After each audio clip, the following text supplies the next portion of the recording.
देखिए, आज हमारी जो तारीख थी 47 दिन नहीं 1947 दिन भी हो जाएंगे, तब भी हम लोग उठेंगे नहीं। और ये न्याय की जंग है, मनुवाद और अम्बेडकरवाद की जंग है। इसमें जब तक अम्बेडकरवाद नहीं जीतेगा हम लोग डटे रहेंगे। आज हमने जो मुख्य रूप से अदालत के सामने अपनी बात रखी वो ये रखी, और जज साहब ने भी काफ़ी हद तक हमसे कन्विंस हुए कि दिल्ली पुलिस की सारी इन्वेस्टिगेशन 3-3 आईओ बदल गए, और हर एक चार्जशीट सारी इन्वेस्टिगेशन हमने ये आर्ग्यू की कि ये पास होके आती है कमिश्नर लेवल से,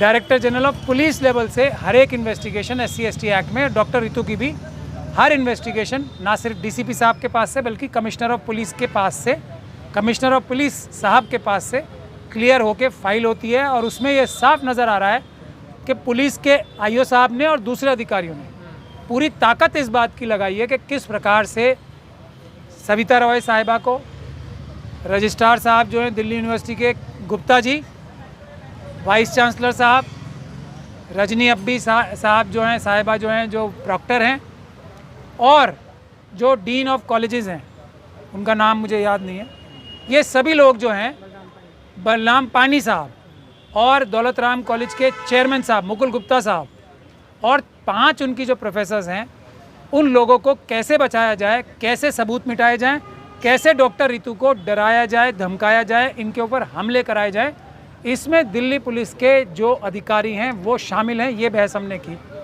और इसमें कमिश्नर साहब के बगैर पत्ता भी पर नहीं मार सकता, ये हमने बहस की। तो जज साहब ने भी बहुत सारे सवाल पूछे, जिसका जवाब ना तो पब्लिक प्रोसिक्यूटर साहब दे पाए, जिसका जवाब ना IO साहिबा दे पाई। उन्होंने तो ये तक कहा कि हमें ये बहुत सारी बातें पता ही नहीं है, मुझे तो वो पता है जो मैंने अपनी चार्जशीट में किया है, उससे पहले क्या हुआ है मुझे कुछ पता ही नहीं है। डॉक्टर रितु को सुरक्षा दिलाने के मामले में भी उन्होंने कहा कि मैं सुरक्षा उनको नहीं दिला पाई। कोर्ट ने उन्हें एक तरीके से फटकार भी लगाई है कि डॉक्टर रितु को IO साहिबा जो है डराना और धमकाना बंद करें। जो उन्होंने नोटिस दिए हैं, जिसमें ये केस में अपनी शिकायत लेके गई थी कि मुझे वाइस चांसलर साहब ने और प्रॉक्टर साहिबा ने, रजनी अब्बी साहिबा ने हमला कराया है मेरे ऊपर, उसमें जो नोटिस दिया है वो ही धमकी भरे शब्दों में था। तो जज साहब ने भी फटकार लगाई IO साहिबा की कि आगे से ऐसा नहीं होना चाहिए, और उन्होंने अपनी गलती मान के कहा कि आगे से हम ख्याल रखेंगे। ये हुआ है। अब कोर्ट ने ये कहा है कि अगली डेट जो कि 7 नवंबर तय हुई है, उसमें सभी पुराने दोनों IO और सारे जो जितने भी हायर ऑफिसर्स हैं वो सब अपना इकट्ठा करके जवाब लाएंगे। लेकिन जज साहब ने भी आज बहुत सारे सवाल ऐसे पूछे जो इस बात को दर्शा रहे थे कि जज साहब को भी ये बात बहुत अजीब लग रही थी कि किस प्रकार से वो 35 बच्चे जो हैं उनको ढूंढने की कोशिश नहीं हुई। जो झूठे बच्चे क्रिएट किए गए थे, जो झूठे सिग्नेचर किए गए थे, उनको ढूंढने के लिए ना प्रिंसिपल को अरेस्ट किया गया, ना रजिस्ट्रार को अरेस्ट किया गया, ना उन 5 प्रोफेसर्स को अरेस्ट किया गया। ये एक बड़ा सवाल कोर्ट के सामने आया, जिसका जवाब आज तो पब्लिक प्रोसिक्यूटर साहब और IO साहिबा कुछ दे नहीं पाई। सर, ये मामला पहले तो सीमित था, लेकिन अब ये देश भर में पूरा मामला पहुंच चुका है डॉक्टर रितु को न्याय दिलाने के लिए। तो क्या इसका भी कोई असर पड़ेगा सरकार पे? नहीं, देखिए, हम लोग बार बार मिशन सेव कॉन्स्टिट्यूशन की तरफ से ये कहते आए हैं कि ये लड़ाई जो हम जीतेंगे बहुजन समाज की, SC ST OBC और माइनॉरिटीज़ की, वो हम जब ही जीतेंगे जब 80% हम लोग सड़क पे आंदोलन करेंगे, मगर पीसफुल आंदोलन होना चाहिए। हर हालत में, हर कीमत पे आंदोलन पीसफुल होना चाहिए, एक बात। और दूसरा 20% हम कोर्ट की अदालत से लड़ाई जीतेंगे। तो उसी का कॉम्बिनेशन का रिज़ल्ट आप लोगों को नज़र आ रहा है कि आप पूरे देश में कह रहे हैं, मेरे ख्याल से देश से बाहर भी जितनी सपोर्ट अम्बेडकरवादियों की पूरी दुनिया से मिल रही है, और वो भी हम लोग स्वयं, डॉक्टर रितु, हम और मिशन सेव कॉन्स्टिट्यूशन की टीम जो है, डॉक्टर रितु खुद पंजाब की कन्वीनर हैं मिशन सेव कॉन्स्टिट्यूशन की। हम लोगों को, आप सबसे महत्वपूर्ण बात यह है कि देखो, आप कोई पॉलिटिकल पार्टी उस तरीके से हमें सपोर्ट नहीं कर रही, ये ऑर्गेनिक आंदोलन है, स्वयं जो ज़मीन से फूट के ऊपर निकल रहा है, और उसकी इतनी बड़ी सपोर्ट होना, मैं समझता हूँ ये अनप्रेसिडेंटेड है। और ये उस तरीके से जैसे CA NRC के प्रोटेस्ट हुए थे बगैर किसी आउटसाइड सपोर्ट के, और डिस्पाइट पूरी ताकत लगी हुई है सरकार की भी, पुलिस की भी, प्रशासन की भी, यूनिवर्सिटी की भी, और आरएसएस और मनुवादियों के आतंकवादियों की भी, कि किसी तरीके से हमारी आवाज़ को दबा दिया जाए, हमारे बीच में आपस में डिफरेंसेस क्रिएट कर दिए जाएं, हमला कर दिया जाए। डॉक्टर रितु को यहाँ से किडनैप करने के लिए भी एक बार भरी 7-8 लोगों की गुंडों की गाड़ी आई थी, बहुत मुश्किल से वो बची। ये सब हथकंडे वो अपना रहे हैं आज। पर सर जितना ज़्यादा लंबा आंदोलन चलता है, आपको नहीं लगा उतना ज़्यादा कमज़ोर होता चला जाएगा आंदोलन? ये तो आप बताइए कि कमज़ोर हो रहा है जैसे जैसे समय जा रहा है और मजबूत हो रहा है।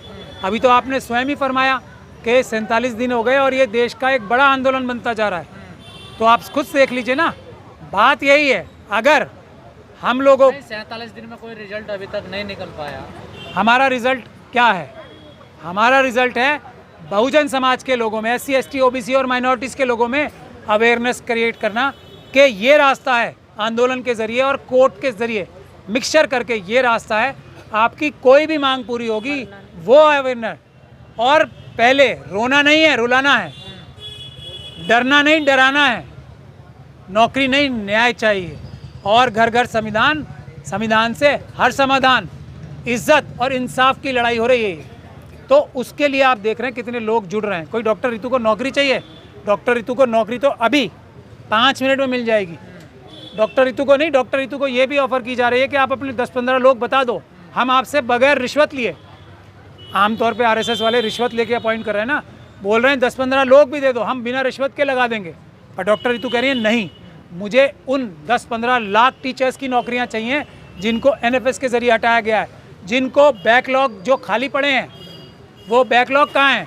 ये 10-15 लोगों की रिश्वत, ये मेरी अपनी नौकरी की रिश्वत अपने घर में रखो, ये डॉक्टर रितु बोल रही है। तो मैं ये समझता हूँ ये आंदोलन बहुत सफलता से चल रहा है और जैसे जैसे टाइम जाएगा ये अपनी असली मंजिल को ज़रूर पहुँचेगा। अम्बेडकरवाद जीतेगा, मनुवाद हारेगा। सर जैसे आपने कहा कि राजनीतिक पार्टियां जो समर्थन दे रही हैं उस लेवल से नहीं दे रही, लेकिन हमने देखा राजनीतिक पार्टियों के झंडे भी आप जैसे मार्च निकालते हैं, तो कहीं इसका राजनीतिकरण तो ना हो जाए आंदोलन का? इसका भी आपको कहीं ना कहीं खतरा, डर है क्या? हम सबसे बड़ी राजनीति कर रहे हैं देश की, हमसे बड़ी राजनीति कोई कर ही नहीं रहा। सरकार को एक मौका मिल जाएगा ना फिर, तो देखिए ना, देखिए हम ये आरएसएस और मनुवादियों के, हमने, आप लोगों ने हमें दूसरे लोगों की तरह समझ रखा है, जो कोई वो अपना झूठा बहाना क्रिएट करेंगे और हम उससे डर के बैकफुट पे चले जाएंगे। हम वो कुछ भी बोल लें, हमें आतंकवादी बोल लें, हमें देशद्रोही बोल लें। अब जिसको आतंकवादी, आरएसएस और बीजेपी के लोग तो ज़्यादातर आतंकवादी हैं ही, देशद्रोही हैं ही। अब अगर कोई आतंकवादी किसी को आतंकवादी बोलता है तो वो इस बात का सर्टिफिकेट होता है कि हम सबसे बड़े देशभक्त हैं। वो जितनी उनकी ताकत है ना, जितनी ताकत है सब लगा लें, यहाँ कोई फ़र्क पड़ने वाला नहीं है। राजनीतिकरण बोलें या ना राजनीतिकरण बोलें, हम तो कह ही रहे हैं। हम ये मानते हैं कि मिशन सेव कॉन्स्टिट्यूशन के इस आंदोलन की वजह से और इससे पहले कोशिशों की वजह से आज बड़ी बड़ी पॉलिटिकल पार्टियाँ संविधान की बात कर रही हैं, संविधान को बचाने की। हमारे मिशन का नाम क्या है? Mission save constitution. आज बड़ी बड़ी पॉलिटिकल पार्टियां ये कह रही हैं कि जिसकी जितनी हिस्सेदारी उतनी उसकी, जितनी जिसकी भागीदार हिस्सेदार, जितनी जिसकी संख्या भारी उतनी उसकी हिस्सेदारी। आज बड़ी बड़ी पॉलिटिकल पार्टीज़ कह रही हैं, आज बड़ी बड़ी पॉलिटिकल पार्टीज़ ये कह रही हैं कि जो कास्ट बेस्ड सेंसस है वो होना चाहिए। तो ये आज से पहले तो नहीं हो रहा था। कुछ तो हम लोगों की, जो हम लोग मुट्ठी भर लोग काम कर रहे हैं और जिसकी संख्या बढ़ती जा रही है, मिशन सेव कॉन्स्टिट्यूशन की कंट्रीब्यूशन है। अभी जनता को वो नज़र नहीं आ रहा। हम ही देश की सबसे बड़ी पॉलिटिक्स कर रहे हैं। हम ही आरएसएस, बीजेपी और आतंकवादी जो इनके संगठन है सारे, उसके खिलाफ एक मजबूत महाज हम तैयार कर रहे हैं कि ना हम दबेंगे, ना हम पीछे हटेंगे, हम इन मनुवादियों को पीछे हटाएंगे। तो हमसे थोड़ी बहुत इंस्पिरेशन हम शायद दे पा रहे हैं बाकी पॉलिटिकल पार्टीज़ को भी कि वो मजबूती के साथ आगे बढ़े और सारा बहुजन समाज एक प्लेटफॉर्म पे आए। हम तो कोई पॉलिटिकल पार्टी वाले हैं नहीं, लेकिन अगर किसी पॉलिटिकल पार्टी में या किसी दूसरे पॉलिटिकल पार्टी में नॉन बीजेपी और नॉन आरएसएस कुछ अगर आपस में इख्तिलाफ हैं, कुछ आपस में डिफरेंसेस हैं, तो हम कोशिश करके वो दूर कराने की भी कोशिश करेंगे, क्योंकि हम नॉन पॉलिटिकल है। इसलिए हम बोलते हैं हम सबसे बड़ी पॉलिटिक्स कर रहे हैं। सर जिस पार्टी की तरफ इशारा है आपका, कास्ट सेंसस की जो बात कर रहे हैं वो लोग, आपको नहीं लगता उनका एक छल भी हो सकता है? चुनाव है सर पर। देखिए, छल ना छल तो उस पर डिपेंड करता है कि हमारा नॉन पॉलिटिकल आंदोलन, जो सबसे बड़ा पॉलिटिकल आंदोलन है, वो कितना मजबूत रहता है। आज कहने के लिए तो बोल रहे हैं ना, तो कल करना भी पड़ेगा, क्योंकि अगर सत्ता में रहना है, ये हमारी सबसे बड़ी जीत है, तो SC ST OBC और माइनॉरिटीज़ की ही जिंदाबाद कहना है किसी भी पार्टी को अगर सत्ता में रहना है। जो अभी कास्ट सेंसस से निकल के आया है उसमें क्या निकल के आया है? सबसे महत्वपूर्ण बात जो बहुत लोगों की नज़र में नहीं आई है, ब्राह्मण, बनिया, क्षत्रिय और भूमिहार का टोटल किया जाए तो 12% आ रहा है। तो बाकी सब हम 88% तो बिहार में ही हैं। तो आप ये बात समझ लीजिए, जो भी 88% की बात करेगा वही राज करेगा, और सिर्फ देश पे ही नहीं, किसी भी राज्य में, किसी भी पंचायत में, किसी भी कॉरपोरेशन में, किसी भी असेंबली में, और जब भी पार्लियामेंट बनेगी। राज तो फिर भी वही करेगा ना 12% वाला, 88% नहीं नहीं करेंगे ना। देखिए अब राज 88% वाला कहेगा, अब पिरामिड उल्टा होने वाला है। अब सबको, जो लोग नहीं कहते थे उनको कहना पड़ रहा है ना। 12% वाला कह रहा है ना कि मुझे वोट दो तब मैं जातीय जनगणना करवाऊंगा। देखिए कहना पड़ रहा है ना, हाँ। कहना पड़ रहा है ना, पहले तो कभी नहीं कहा। तो ये फर्स्ट स्टेप है। इसे हमें वोट भी तो मांग रहे हैं ना। देखिए हमारी 2024 में सरकार बनाई है, तब हम जातीय जनगणना कराएंगे। देखिए आज से पहले इन सब लोगों ने वोट नहीं लिए, इन सब पॉलिटिकल पार्टीज ने वोट नहीं लिए, इस बात को बगैर कहे लिए हैं ना, हिंदुत्व के नाम पे लिए हैं ना वोट। भाई को भाई से लड़ा के, बहन को बहन से लड़वा के वोट लिए हैं। अब वोट मांगने का जो एक तरीका है, उसमें आप इतना बड़ा पैराडाइम शिफ्ट नहीं देख रहे। अब हिंदुत्व या हिंदुत्वा वो बहस बंद हो गई ना, अब जनेऊ की बहस बंद हो गई ना, अब असली मुद्दे आ गए हैं। ये हम समझते हैं। प्रधानमंत्री कह रहे हैं कोई जाति पाति नहीं होती, गरीबी से बड़ी कोई जाति नहीं है देश में। देखिए हाँ, मगर मैं ये कह रहा हूँ कि गरीबों में भी ज़्यादा बड़े गरीब, ये 88% है। तो सबसे पहला नंबर किसका आना चाहिए? जो ज़्यादा गरीब है ना, जो गरीब भी हैं और उनके साथ कास्ट का और दूसरे बर्डन भी हैं, जिनके ऊपर दूसरा वज़न भी है, सिर्फ गरीबी का ही वज़न नहीं है, उनके ऊपर एक और वज़न कास्ट का भी है। तो उनका ख्याल पहले रखना चाहिए ना। प्रधानमंत्री जी देखिए, वो तो जो उनको बोला जाता है वहाँ से, मोहन भागवत जी कुछ बोल देते हैं, कुछ वो बोलते रहते हैं, उनको कुछ खुद के तो विचार होते नहीं हैं। सर ये जातीय जनगणना तक सीमित नहीं रहेगा ना। अब आप लोग कह रहे हैं कि मर्सिडीज किस पे है, कितने फ्लैट है, कितने प्लॉट है, किस पे कितनी ज़मीन है, ये सब की बात कर रहे हैं ना आप लोग। तो नहीं, बिल्कुल कर रहे हैं ना। हाँ। कल मोदी जी के पास कितने पैसे थे, यही बता दो आप मुझे। फकीर हैं वो तो। नहीं, फकीर के पास तो एक मोटरसाइकिल भी नहीं थी ना। आज इतने पैसे कहाँ से आ गए? ये, और मोदी जी का तो सबसे छोटा एग्जाम्पल है, वो तो प्रधानमंत्री हैं, तो उनके पास तो पैसे तो क्या इसका भी ज़्यादा बंटवारा करोगे आप लोग? करेंगे? मतलब आप हैरान हो रहे हो इस बात को। इसका तो सबसे पहला बंटवारा होगा। ये जो आरएसएस और मनुवादी कल को स्कूटर पे घूम रहे थे, झुग्गियों में रह रहे थे, छोटे छोटे मकानों में रह रहे थे, वो आज सब बड़ी बड़ी गाड़ियों में घूम रहे हैं, बड़े बड़े फार्म हाउसेस बन गए उनके। वो सब हमारा तो है क्या ना, हम लोगों ने मेहनत से नौकरी में गए, मेहनत नहीं, से हमने सब कुछ किया। मेहनत से उन्होंने डकैतियाँ डाली हैं, मेहनत से उन्होंने चोरियाँ की हैं, मेहनत से उन्होंने अडानी जैसे लोग बनाए हैं। ये कौन सी मेहनत हुई? और पिछले 9 साल में एक मोटरसाइकिल भी नहीं थी जिसके पास, वो मर्सिडीज आ गई। ऐसी कौन सी मेहनत है? चोरी की मेहनत नहीं चलेगी उनको, सबको। ये सारी मर्सिडीज 12% विरोध में आ गए जातीय जनगणना के, खुलकर विरोध कर रहे हैं। ये देखिए लोग अब बिल्कुल करेंगे ही, वो तो शुरू से कर रहे थे। लेकिन सुप्रीम कोर्ट में भी जो भारत सरकार का स्टैंड था, क्या था? शुरू में मना करने का ही था ना। लेकिन हमें अपने लोगों से, 88% लोगों से ये कहना है कि आप कम से कम हमारी इतनी तो मदद करो, मिशन सेव कॉन्स्टिट्यूशन की चिन्हित करके रखो। किसके पास स्कूटर था, किसके पास मर्सिडीज आ गई, किसके पास छोटा घर था, किसके पास बड़ी बिल्डिंग आ गई, किसके पास कोई धंधा नहीं था, आज वो बड़ा शेयर ब्रोकर बन गया। अडानी जी का एक उसने कोई वो खोल लिया। इसकी लिस्ट तो बना के रखो भाई बहनों। जैसे ही हम लोग थोड़ी सी और पावर में आएंगे, हम रातों रात वो वापस लेके अपने लोगों में बांटेंगे। सर इससे तो उथल पुथल मचेगी ना देश में। इससे स्टेबिलिटी आएगी, इससे स्टेबिलिटी आएगी। जब वेल्थ बढ़ती है ना, ये इकोनॉमिक्स का बहुत बड़ा रूल है, जब वेल्थ जितनी फैलती है, कुछ लोगों के हाथ में रहती है, तो उथल पुथल मचती है और उससे अफरा तफरी फैलती है, उससे पीस नहीं रहती। पीस आती है जस्टिस से। सर ये जो बात आप कह रहे हैं, यही बात है बीजेपी भी कह रही है, कि रोहिणी कमीशन के अकॉर्डिंग जो है हम सर्वे कराएंगे। वो कहने पे मजबूर हो गए, यही तो मैं कह रहा हूँ। वो भी कहने पे मजबूर हो गए, लेकिन वो कह रहे हैं हम करेंगे।